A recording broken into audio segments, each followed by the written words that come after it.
Hello guys, welcome to another Instagram Live with Road Racing Core. This time we will have the pleasure to chat with a double TT winner and an all-round nice guy, as he describes himself on social media, and it is the truth.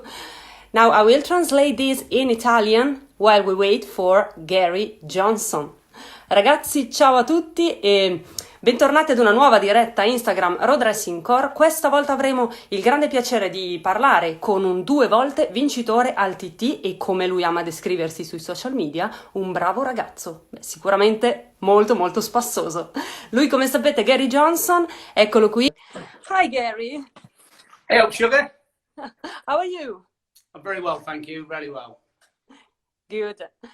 So, as you know, I need to translate everything in Italian, so I will ask you some questions, my questions first, and then we have lots of questions from our followers, and then I will translate everything, okay? Very nice. What do you reckon to my helmets? Yeah, I can see lots of helmets. Suomi, probably they're following us. I hope so. Lovely. They're really nice, they are. So, how are you? What you doing during this lockdown? How was a typical day at Gary Johnson's house? Yeah, unfortunately, obviously, everyone's in the same position. We're not doing a great deal, but we're getting up in the morning. I'll take you around the house in a bit. I've made my own little gym and stuff, so hopefully, I'm not looking too fat in this time. Filling my face full of food. How do you want to do the translation then, Marta? Ok, I can translate this bit, ok? Allora ragazzi, le ho chiesto prima di tutto ho fatto vedere i caschi, stava facendo un po' di pubblicità giustamente a Suomi, che è il suo sponsor per quanto riguarda i caschi. Adesso ci fa vedere anche le moto, dopo ne parliamo. Bene, dicevo, gli ho chiesto innanzitutto com'è la tipica giornata a casa Gary Johnson, soprattutto in questo lockdown. Dice: mi alzo, faccio un po' di palestra, spero di non risultare troppo grasso, e poi appunto penso che voglia proseguire, ma mi stava facendo tradurre. Ok, translation done. Great stuff. Yeah.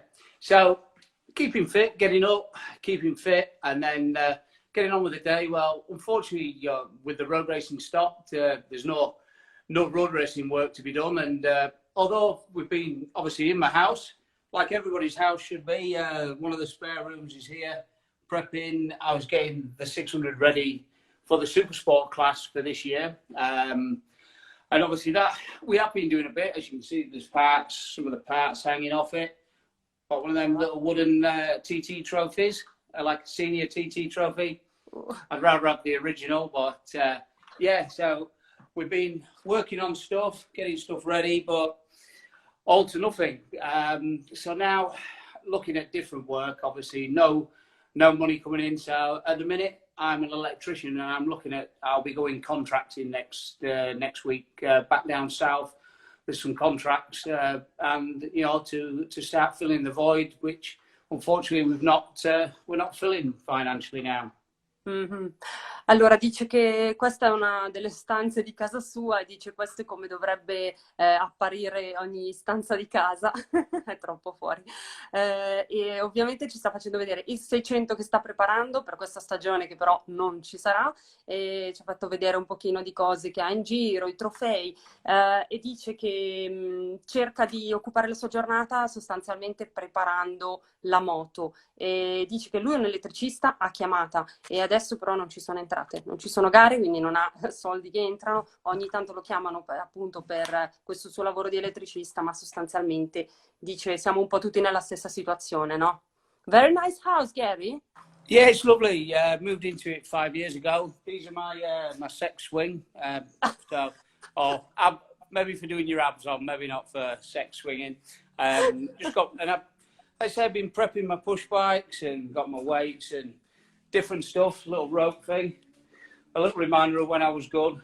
But so yeah, we've been doing stuff. But mainly, although everything stopped, we still are getting ready for eventually when we get going on the bikes. And although think we're going to ask the question later on. Although I fully wasn't committed to what I was doing this year, I was still getting stuff ready. I had my own Kawasaki.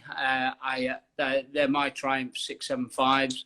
So obviously I got them back off the RAF team, and obviously I'd be changing the colours and getting them sprayed up into my colours this year. And yeah, that's really all there is to say on the racing side. I didn't go to the pre-season tests with the BSB because it's not something I was doing this year.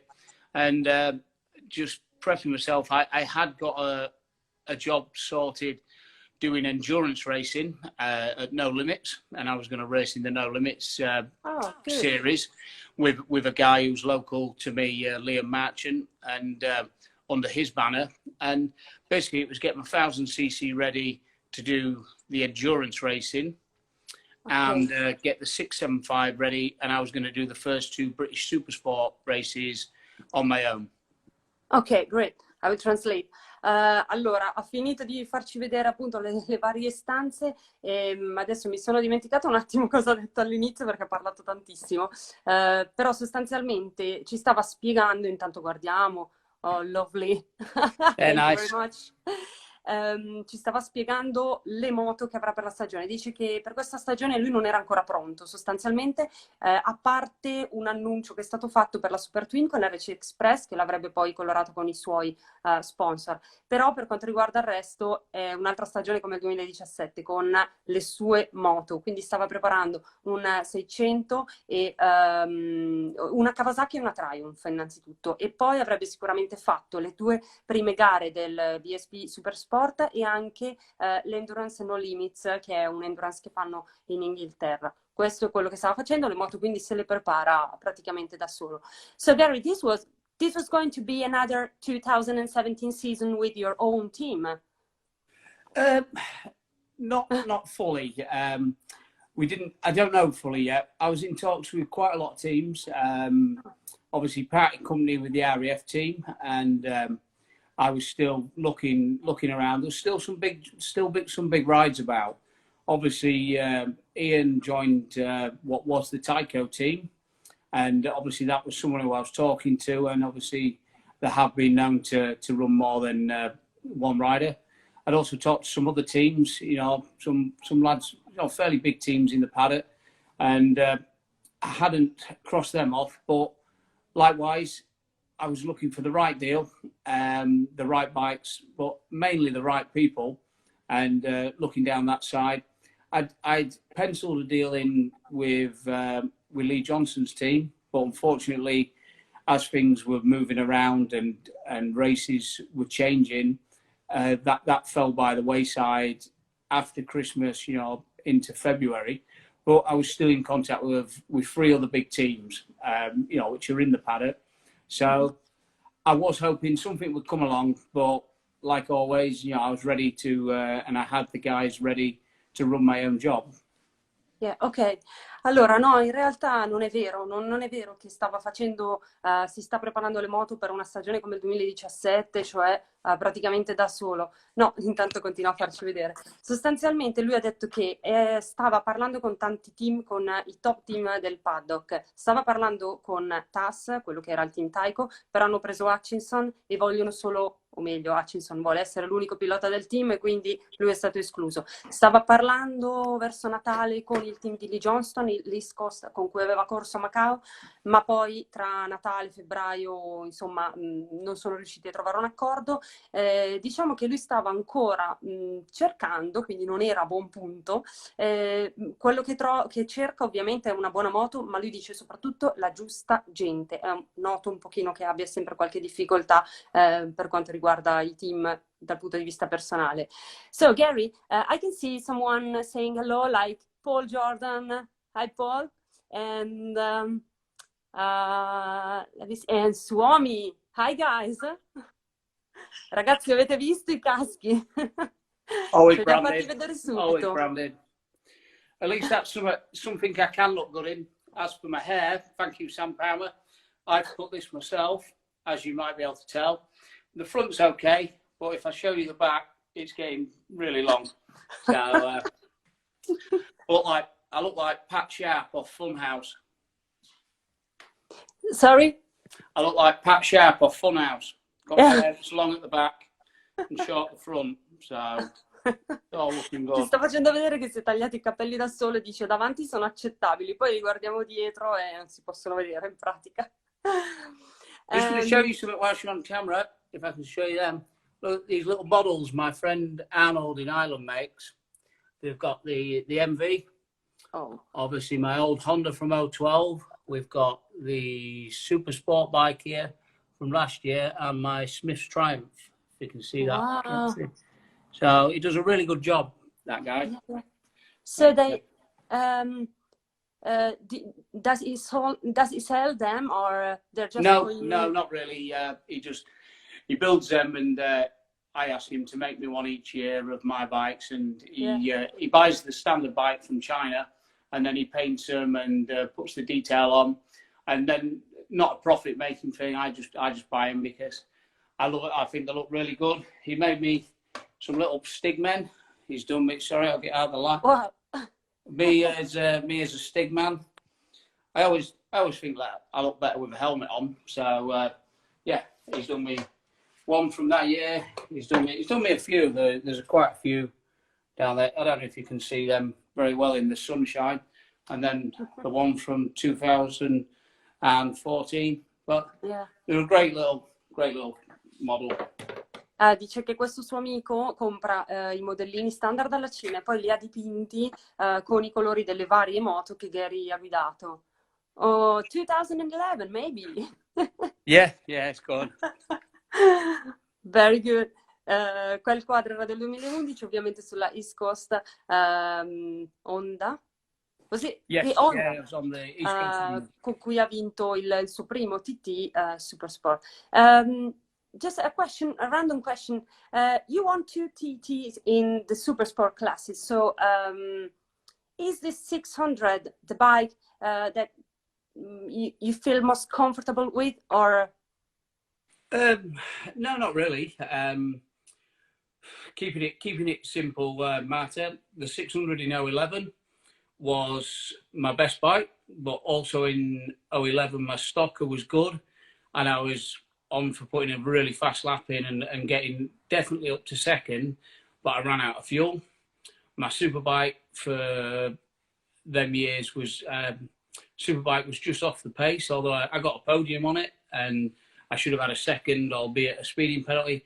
So the years where my bikes are good, I ride fast, and the years where I'm struggling on a bike, I struggle. Where the 600 in them years have been the bike I won in 11. I should have won both races. That was my fault. You know, I lost the first race on my own problems. In 012, I also led the race till the last corner on the 600 again, but the same bike.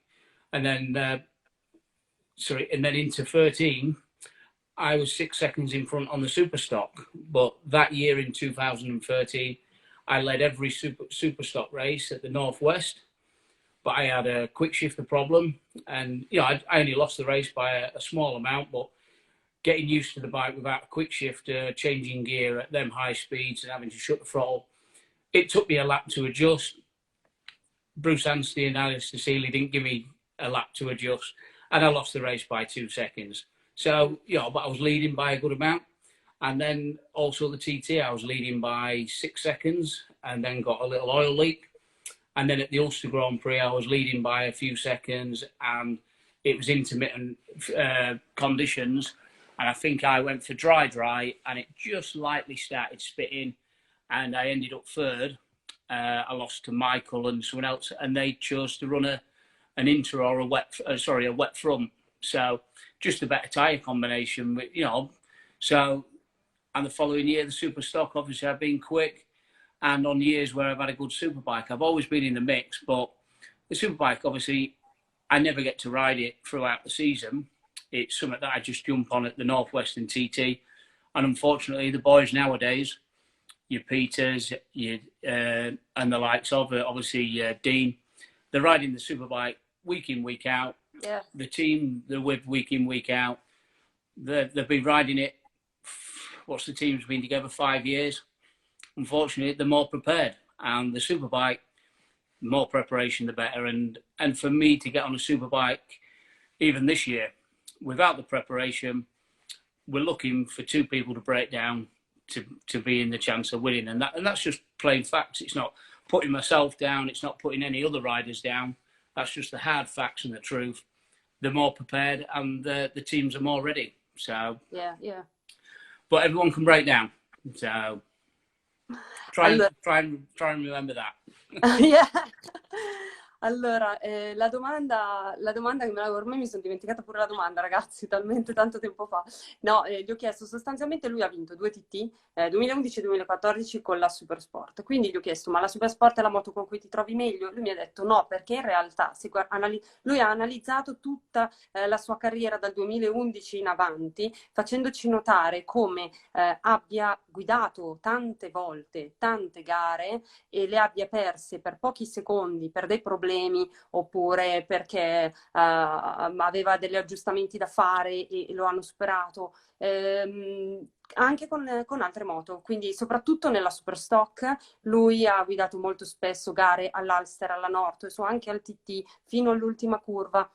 Ma poi per qualche problema, diciamo che è intervenuta molto anche la sfortuna dal suo punto di vista, per qualche motivo o per l'altro non è mai riuscito a concretizzare in altre classi, quindi in realtà non è che lui si trovi bene solo con il 600, sostanzialmente si trova bene anche con la Superstock. Discorso diverso invece per la Superbike. Lui dice che con la Superbike non è mai riuscito realmente ad andare forte perché non è mai stato veramente preparato. Ha fatto l'esempio di altri piloti come Hickman e Harrison che si preparano molto, fanno molti test, i loro team partecipano anche al VSB, lui non, e vanno praticamente a correre al VSB un weekend sì, un weekend no, arrivano alla Northwest preparati. Lui non ne ha la possibilità perché non, insomma, i team con cui è stato oppure lui stesso non hanno la possibilità di fare tutta questa preparazione. Lui molto spesso sale sulla Superbike per la prima volta alla Northwest e quindi questo è un grosso svantaggio. Okay, probably I translated everything. I don't know. That's all right. I'm just whilst you're there jabbering away in Italian, I'm sat here reading through everyone who's joined and everyone who's wrote a little message, which hello, and my makeup does look okay, Willow and Paul, Sam. The butler is on furlough at the minute, just to let him know the butler's on furlough. So yeah, it's good reading through the comments and keep them coming. But I don't know how to reply. Well, I don't think I'd be very good at doing 2 things at once. So I tell my missus anyway. Yeah, I can't really read the comments now because I have to talk, listen, understand, and keep everything in mind. So it's a bit difficult to read comments as well. So we have not many people following live because in Italy, I think a lot of people now is working, but everything will be on YouTube as well. This chat will be on YouTube, so everyone will have the chance to see this again.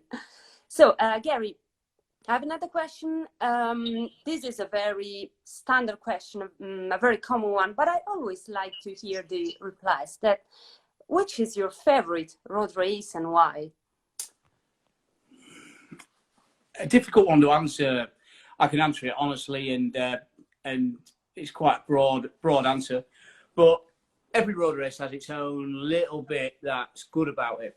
The Northwest is 200-mile-an-hour slipstreaming in groups of up to 25 people. Without being funny, the whole grid can be slipstreaming in the first wave, and you can come through. And that buzz you're never going to get anywhere else in the world. TT, obviously the most intricate, you know how to say the word, I don't. Intricate course, you know, it demands a lot of the rider, demands the most of the bike, and you know that in itself, it's something else. You know, it is fantastic. The Ulster Grand Prix, the fastest, although not now, but it would be, and it is absolutely mental. A group of 35 riders going down into the Flying Kilo into a 50-gear corner, absolutely crazy. And fantastic racing, and you know, you can't help but love it. You can't help but be respectful of it, but you can't help but love it. And then Macau Grand Prix, what can you say? Fantastic. You get a group of 10 teams from England, maybe more, and then 4 or 5 teams from Ireland. we're all going on we all jump on a BA flight, Heathrow, Terminal 5, and it's like the biggest stag do of motorbike people jumping on a plane. And from that point on, it's lots of fun.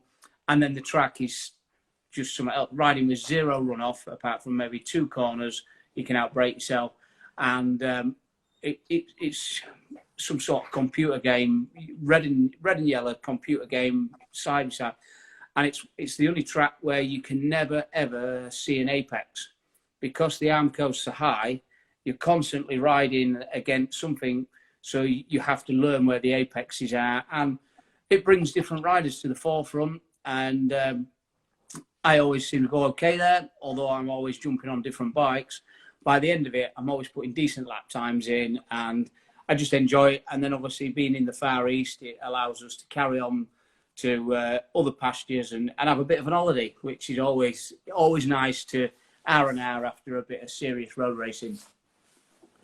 Allora, la domanda era abbastanza banale, però è sempre carino sentire le loro risposte molto diverse, e la sua è stata diversa. La domanda era: qual è la tua road race preferita? E lui ha detto praticamente tutte, perché tutte hanno un particolare che mi piace. Parte dalla Northwest, ho preso appunti, parte dalla Northwest, che dice: è una gara fantastica con un gruppo di piloti a velocità pazzesche che si succhiano la scia, e quindi è molto divertente. Il TT, senza troppi giri di parole, gara incredibile, unica al mondo, non ha dato troppe spiegazioni, è abbastanza scontato. L'Ulster GP invece dice che gli piace molto il fatto di partire in gruppo e trovarsi in tanti al Flying Kilo, quindi tutti assieme in massa. È la gara più veloce del mondo, e insomma la sua particolarità è proprio questa. L'ha chiamata anche mental, quindi un po' da pazzi.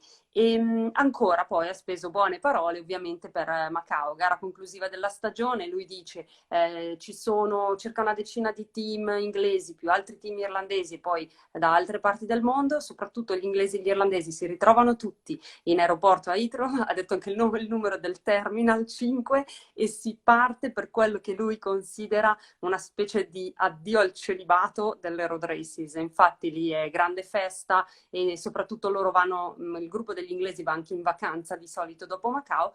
E poi ha descritto il tracciato che lui lo chiama computer game. Ci sono queste AMCO barrier dappertutto, lungo praticamente tutto il tracciato, ed è l'unica gara, dice, in cui tu non puoi vedere l'apex, cioè il punto in cui, diciamo così, ad esempio in curva devi frenare e entrare. È tutto così uguale, tutto così difficile. Questa appunto è la particolarità di Macao, che gli piace molto perché, come dicevamo, è una grande vacanza.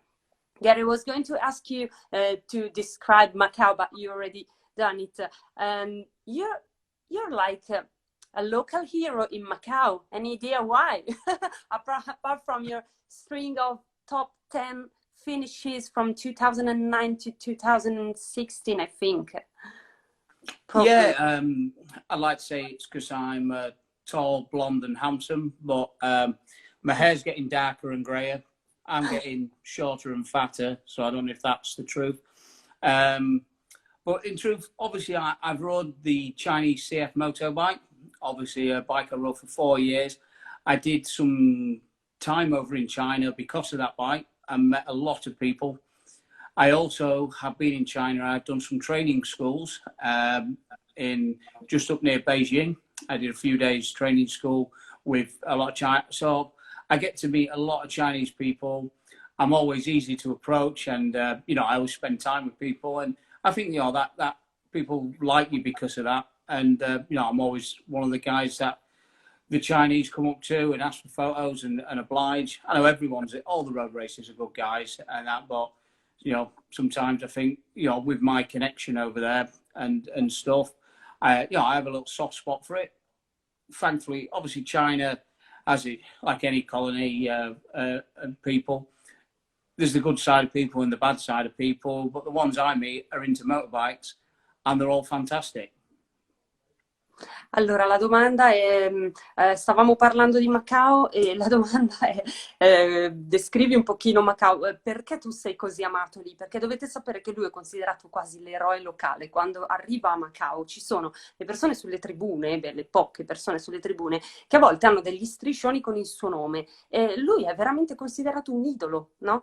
Nonostante non abbia mai visto. Io gli ho detto, hai idea del perché, a parte la tua fila di successi di top 5, quindi è arrivato nella top 5 per tante volte dal 2009 al 2016 ininterrottamente. Lui dice no, al di là dei risultati, il fatto è che sono alto, biondo e figo. No, in realtà i miei capelli stanno diventando grigi e sto diventando un po' grasso, quindi non è per questo. No, seriamente poi dice, forse perché sono una persona che la gente può approcciare facilmente. Sicuramente tutti i road racer lo sono, ma magari io un pochino di più. A me piace parlare con la gente, stare con la gente, quindi tanti vengono a chiedermi foto, autografi, una chiacchierata e io sono sempre disponibile. Questo un po' ovunque. Per quanto riguarda Macao e la Cina, è forse perché ho speso tanto tempo lì. Ho fatto anche delle gare in Cina, ho corso con una moto cinese, ho fatto anche dei training school vicino a Pechino, quindi io conosco tante persone lì e come sempre in ogni cultura c'è la parte di persone buone e la parte cattive, sui cinesi si può dire quello che si vuole, lui dice io conosco gente solo all'interno del motorsport e sono tutti fantastici ai miei occhi. Gary, would you prefer a win in Macau or another TT win? I want both, obviously. Everyone does. Um, I, obviously, there's been three TTs where there would have been quite easily wins for me. Obviously, the one where I broke down at the last corner on the last lap whilst leading by a nice little bit. Obviously, it was a race I was, which I was also lucky in because obviously Michael was 10 seconds was just 10 seconds in front of me, but it was a race where my bike was playing up and was running really cold, and for that reason it was running slow. And when Michael passed me 10 seconds behind, I got to follow him in his slipstream, and in his slipstream I wasn't obviously cutting the air. My bike warmed up, and at that point I was quicker than him. We went out the pits. Again, my fault. I forgot to ask the team to take my radiator up because it was running so cold, and I went out the pits. The bike run brilliantly. It cooled down, went slow again. I went, Michael needs to pass me, sugar. Michael never did because he broke down, and then I rid the next two laps with the bike running dreadfully. It was at 60 degrees with the Motec throwing fuel in to protect the engine, and I was still leading. And when it got to the last lap, it started running out of fuel at the last bit, and it broke down. And I should have had that, the 013 Superstock race. It was mine. I should have won it, unfortunately, with the oil. So I should have had a couple more, but sure should have a lot of other people, and I've had a lot of good luck to win them too. So I'm happy there. I would love a Macau win, but I'd love another TT win and just have a little bit of more look at Macau. Obviously, we want everything. But if I had to choose a win, I think the TT win would come first again. But I'm not taking anything away from Macau. I love the place. I love riding it. I should have had, I could have had a bit more luck on side there. And, I've always been quick. And I don't want to say either, but TT always takes preference because it's the biggest race and it's the one that's, holds the most credit with everybody around the world. Yeah. La domanda era: preferiresti una vittoria a Macao o un'altra vittoria al TT? Lui dice: è una domanda difficile, noi vorremmo avere tutto, quindi le vorrei tutti e due. Ha fatto un preambolo un po' lungo spiegando che lui in realtà avrebbe potuto vincere almeno 3 gare in più e ha specificato in particolare una gara in cui ha rotto all'ultimo giro, ma proprio all'ultimo giro, rotto il motore, e in cui se la stava battagliando con Michael Dunlop, in cui è stato un testa un po' lui, un po' Michael, eccetera, eccetera. Poi hanno fatto degli errori, Michael ha ripassato in testa, alla fine lui ha perso proprio all'ultimo giro. Però la risposta alla domanda è TT, perché dice niente da togliere a Macao, amo quel posto, amo correre lì, però il fatto è che il Tourist Trophy è la gara principale, è la gara più importante al mondo per noi e quindi sì, preferirei un'altra vittoria al Tourist Trophy anziché appunto una vittoria a Macao. Gary, there is a funny question from Lilla and she wants to know did you find your trousers after ICMA in Milan in 2012? I heard some stories. I don't know if this was something to do with in the morning and I ended up getting up with no trousers. I don't know. I'm trying to remember it. I think that was the time at ICMA when myself, Ian Hutchinson, Michael Rutter, and a few of us all came over for the Isle of Man TT promotion launch. A lot of fun, a very late night, and I think I woke up. I can't remember if I woke up in Michael Rutter's room or if Michael Rutter had to sort me out. I can't remember, but yeah, thankfully I didn't get on the plane with no trousers on, so I must have found them somewhere. Allora Lilla gli chiede: senti, hai trovato i pantaloni dopo l'EICMA 2012? Perché praticamente all'EICMA 2012 sono venuti lui, Hutchinson, Cummins per insomma con Mondocorse per una sorta di promozione del Tourist Trophy. Poi ovviamente sono usciti la sera, hanno fatto tardi, hanno fatto un casino e lui lo hanno praticamente trovato addormentato in una vasca da bagno senza i pantaloni, non sapeva più dove fossero finite le sue cose. E niente, questa è la storia. Se no, le sue storie sono tantissime, molto divertenti, però ecco, magari non gli fa piacere parlare proprio di queste cose pubblicamente. Qualcosina sì. Right, Gary, another question. Which fellow road racer do you respect or admire the most? Another difficult one, obviously, as a road racer, we all know what everybody else is doing. There's no slow riders out there. At the end of the day, the guys at the back of the field are putting just as much effort as the guys at the front of the field, and you know you've got to respect that. Ian Locker was one rider. Obviously, he's 104 years old and still riding, and so you've got to respect that. Michael Rutter also, he's also about 75, and he's still riding, and so you've got to respect that. John McGuinness, yeah, he's in his 60s, I think, and that. So you've got to respect all them. But in the current crop of riders, at the minute, obviously Pete, the man at the moment, he's doing phenomenal. He's got a fantastic bike team, and he's riding fantastic. And his knowledge of the course, he don't look in trouble, and it's going to take a breakdown for someone to beat him at the minute. Dean's giving him, you know, a good run. Not last year so much, but the year before.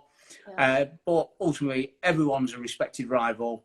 You know, I really like James Hillier, a good friend, Lee Johnson, yeah, Dina. They're all mega good friends, rivals. Respect them all. I know this is a bit of a cop-out and answer, but let's say as a current rider that's riding each year, let's say Michael Rutter, for what he does at his age, and you know, and they're taking rider aids away, and he just needs an aid to go to the toilet sometimes, the poor lad. Allora, fantastica questa, ragazzi. Gli ho chiesto qual è il pilota che ammira di più o di cui ha più rispetto, road racer. Lui ha detto, io rispetto tutti sappiamo esattamente che cosa stanno facendo gli altri, perché stanno facendo la nostra stessa cosa, quindi bisogna rispettare tutti i piloti, dal primo all'ultimo. Anche gli ultimi stanno facendo gli stessi sforzi che fanno i primi. Per quanto riguarda me, dice... Posso elencare qualcuno che io rispetto molto. Jan Lacher ha 104 anni e sta ancora correndo, è da rispettare. Michael Rutter ne ha 76, ma sta ancora correndo, brillanti risultati, è da rispettare anche lui. John McGuinness credo che sia sulla sessantina, ovviamente sta sparando cifre a caso, però per dire che questi sono i piloti un pochino più avanti con l'età e che comunque sono totalmente da rispettare per quello che stanno ancora oggi ottenendo. Dice che però che come diciamo talento puro, quello assolutamente da sottolineare, quello di Hickman, chiaramente, sta guidando in modo fantastico, ha ormai una grande conoscenza perfetta del tracciato, del Tourist Trophy, e Dean Harrison anche, che l'ha messo un pochino in difficoltà l'anno scorso, ma soprattutto 2 anni fa.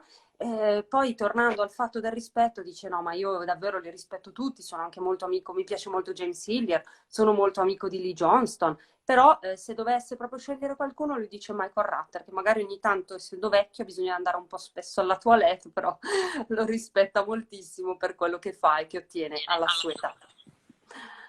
I think, sorry about this, Matt. I think one rider that I forgot to say, and obviously everyone loves, and I do myself, is Bruce. Obviously, Bruce, obviously, just because he won riding last year or so, you know, I've got utmost respect, and yeah, I think he nearly comes nearly top of my list, and apologies for forgetting him, because he shouldn't be forgotten. What a rider! And you know, when I stood on the Supersport podium with Bruce and Michael Dunlop, I stood on the podium with the best other 2 riders in the Supersport class at that time, because obviously Ian was a little bit injured. Yeah, right. Very nice. Dice scusa Marta, no, mi sono dimenticato un pilota che probabilmente balza in cima alla mia classifica, che è Bruce Anstey. Dice come si può dimenticare Anstey? Scusatemi per non averlo citato subito. E dice che un ricordo bellissimo per lui è stato stare sul podio della gara Supersport con Michael Dunlop e Anstey, dice con il meglio del meglio, e appunto grandissimo rispetto per un pilota come Bruce, soprattutto dopo tutto quello che ha passato. Gary, I have a few questions I got from people during yesterday and today. Something very interesting, like Alessandro Di Moro. Did you feel most comfortable at the TT with the MV Agusta or the Triumph? Unfortunately, obviously the MV Agusta, I'll find a picture whilst we're talking. The MV Agusta was the bike ultimately Peter rode the year before.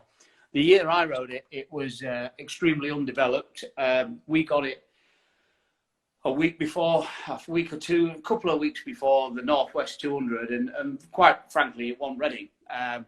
Now, Jack and his team absolutely did an unbelievable job, but unfortunately, we took the standard kit stuff off, we put Motec on it, we created a lot of problems. We had a fantastic engine in it by Steve Meller. As I got off the bike, I went, that bike's probably one of the best bikes I've ever rode, but unfortunately, it's not ready. At the end of the year, they found out the air filter and the induction system was what was restricting the bike. They changed that. Obviously, it broke down in 3 of the 4 races, which was annoying for me, because obviously it's a strong class, and I had my Supersport bike from 011 and 012 freshly prepped. But it was a fantastic bike. And then the following year, when Peter rode it, I went to see Peter at his workshop a few weeks back, and it sat there in his workshop, and it's kicking out 146 now. When I rode it, it had 128, and Peter did a fantastic lap on it. But as I said to Jack, I went, that bike can do an awesome lap. And me and Peter were talking about the bike, and like we said, now we could both put it in a winning position, because when Peter rode it, he still was learning the course, and the bike, great bike. But when I rode it, super fragile. Obviously, same with Peter, but it's kicking out. So it's got to be my little Triumph. Like I say, it's a fantastic thing. And here's a picture of me. I'll spin it round.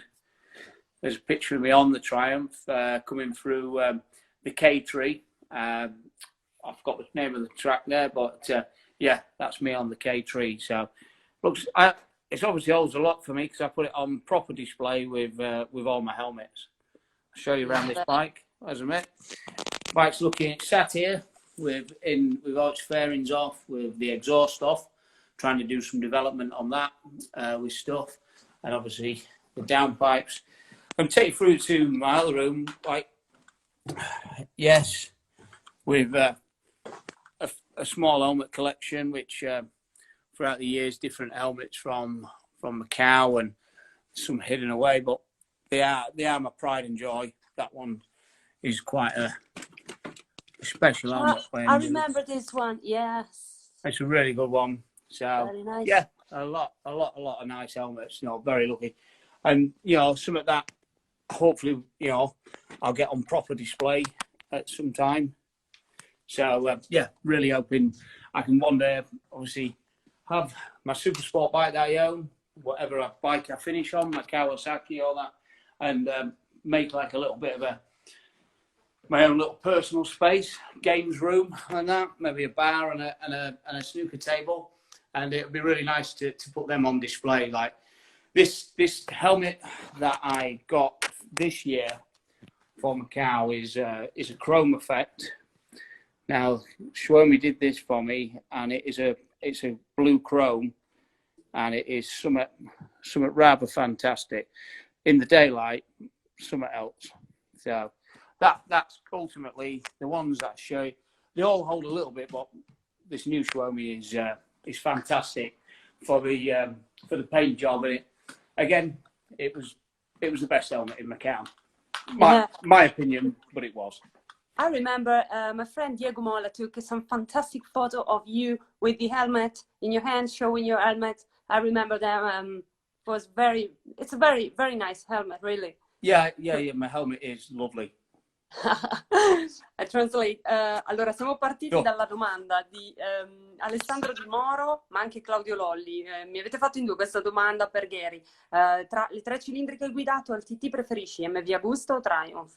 Lui, insomma, ha elencato pregi e difetti soprattutto dell'MV. La Triumph ce l'ha, quindi come affidabilità la ritiene migliore, o comunque per alcuni casi si è trovato a poter guidare ancora una Triumph che ha e sta preparando. Per quanto riguarda l'MV, ha detto che quella che lui ha avuto con il team di Jack Valentine aveva delle potenzialità enormi, era una moto fantastica, che poi l'anno dopo ha guidato anche Hickman, facendoci, pur essendo ancora, diciamo così, poco esperto del TT, facendoci dei giri pazzeschi, e quindi la moto sì, aveva del potenziale, ma quando Gary l'ha presa, praticamente è arrivata 2 settimane prima della Northwest, non ha avuto alcuna possibilità di svilupparla. Lui dice la moto non era assolutamente pronta, avevamo l'Electronic Camotec, poi un motore molto veloce, ma tutto molto standard. La moto era fragile e quindi ho praticamente rotto in 3 o 4 gare. Non è riuscito a portarle a termine.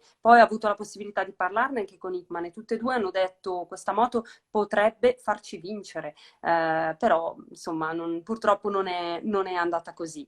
Dopodiché è passato a farci vedere, come ho detto, la Triumph, e poi ci ha fatto vedere la foto di lui a K3 al TT, appunto sulla Triumph Super Sport, e poi sotto ancora i caschi. Ci tiene moltissimo a far vedere i suoi caschi, soprattutto Suomi, prima aveva Bell, ora Suomi. Ci ha fatto vedere soprattutto 2 repliche di Macao. L'ultima che ha mostrato è quella di Macao 2019, appunto lui è era praticamente l'unico pilota supportato da Suomi nelle road races, ma quest'anno ci sono delle belle novità. Vi consiglio di andare a vedervi un pochino il sito Suomi, che fa delle belle repliche, e comunque anche supporta ora anche altri road racers.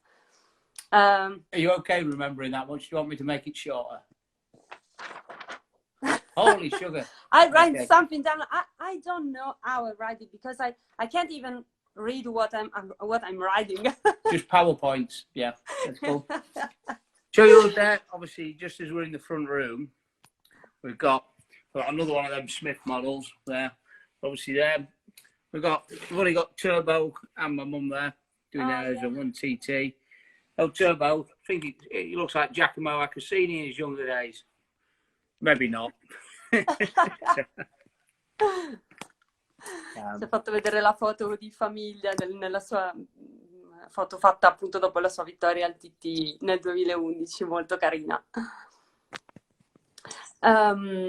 Sì, scusate, mi sono dimenticata un pezzo. Ha detto mio papà sembra Giacomo Agostini. Credo di aver capito così, ma ero un attimo concentrata a guardare la foto. Right, Gary, another question.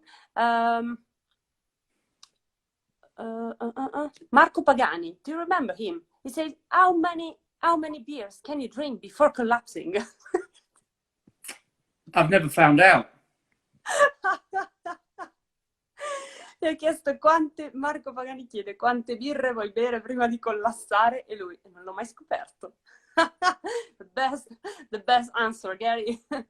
But if he wants to help me find out and pay for it, I'll gladly oblige to the challenge. Dice che se vuole scoprirlo, va bene, fate pure una sfida. Right. This is not a question, but it's a very nice memory. Matteo, I remember when you won your first TT in 2011, the local newspaper on the Isle of Man wrote an article entitled Magic Johnson. Pretty special. Yeah. And another one is Gianrico Nai. You're the last English rider to win a TT with an English bike. Is that right? No. Peter, obviously, last year won on the Triumph also. Yeah. So, just goes to show the Triumph is still very competitive in my eyes. Obviously, Peter had gone Yamaha this year. I think that was not knowledge. Apologies if it wasn't. Obviously, Peter was moving different brand, and I was obviously staying with the Triumph. But obviously, Lee won the first race. Obviously, it was it a 1 lap race or 2? I can't remember how many laps it was. And Peter was really closing in on him. Peter won at the Ulster. Lee's bike, Yamaha, looked a little bit quicker, and it might have been. But Pete's obviously a bigger guy, and I don't think there's a great deal in him. You know, the Yamaha is slightly newer technology, but if I thought the Yamaha was better and worth changing for, then I'd change. I think Luke Stapleford, a real good friend of mine, and obviously lives near the Triumph factory, was on his Triumph. Obviously, the new rules in World Supersport didn't help him on the Triumph with the new ECU, but he changed to Yamaha and he struggled to get the results he had on the Triumph. Just shows how good he had his Triumph and how competitive it still is. I think if it was the old rules, the Triumphs which we still have with the Motec and that, I think it's still a competitive bike. So I'll be sticking with my Triumph, and obviously nothing's happened this year, so the Triumph is still in the same position for me to get the best result. Better the devil you know at the TT. Sorry? Better the devil you know at the TT. Allora lui dice che cioè, la domanda di Jerry Conai era tu sei stato l'ultimo pilota inglese a vincere un TT su moto inglese. In realtà lui dice non è vero perché ha vinto Hickman con la Triumph dopo di me.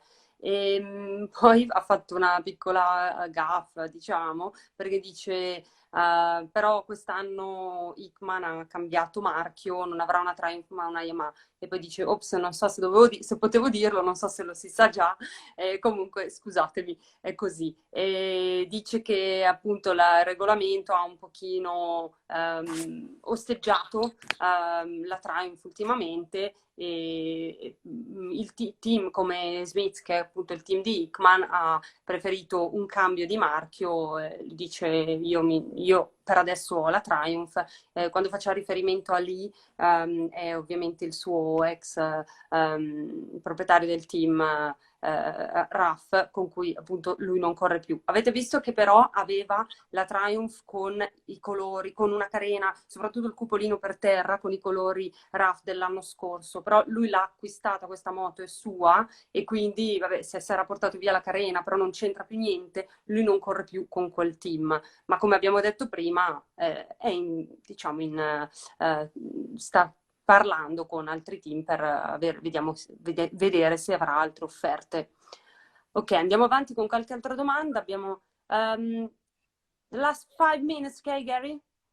Okay, and another question is from Silvia Roma. Is there anything essential you need to start a race day in the right way? Yes, lots of money. Or a dad, or a pet family, or a family member with lots of money, or somebody who's willing to give you lots of money. And as harsh as that is the answer. But you do also need a lot of natural talent. If you haven't got natural talent, you need lots of money to gain talent. So whatever happens, if you've got lots of talent, you can start with a lot of money and struggle. Or if you've not got as much talent, you need even more money and spend even more money. It's the hard reality. My battery's going low, but it was still okay. It's still got plenty in. It was just showing low power. La domanda di Silvia era, forse non è stata capita esattamente da lui, però era hai bisogno di qualcosa per iniziare bene una gara, e lui dice un sacco di soldi, famiglia con i soldi per comprare il talento, eccetera, eccetera. E poi dice, ovviamente se tu hai dei soldi e del talento puoi arrivare da qualche parte, se non hai talento ti servono i soldi per comprare qualcosa che ti faccia andare forte. Diciamo che ha fatto tutta una battuta su questo, su quanto contino appunto i soldi per andare avanti, diciamo così. Probably because she has another question, probably linked with the first one, because she wanted to know if you need something to start your race day, like you are superstitious or something like that. No, make sure you open your bowels and you're ready for action. No, lei chiedeva in realtà se ha bisogno di qualcosa per iniziare la giornata nel modo giusto, la giornata di gare, cioè se è superstizioso, cose del genere. Dice no, assolutamente no, ci dai gas e via. Right, Gary, I think your battery is low and we are running out of time. And yeah, there's a couple of questions. I'll go through a couple. Asking in a very long time, would you like to manage a team and help a young rider? Yes, I'd love to, but I don't think I'll have the money to do that. And unfortunately, the racing game is full of sharks, and it would be very difficult to make to do a good job. I wouldn't want to do a bad job.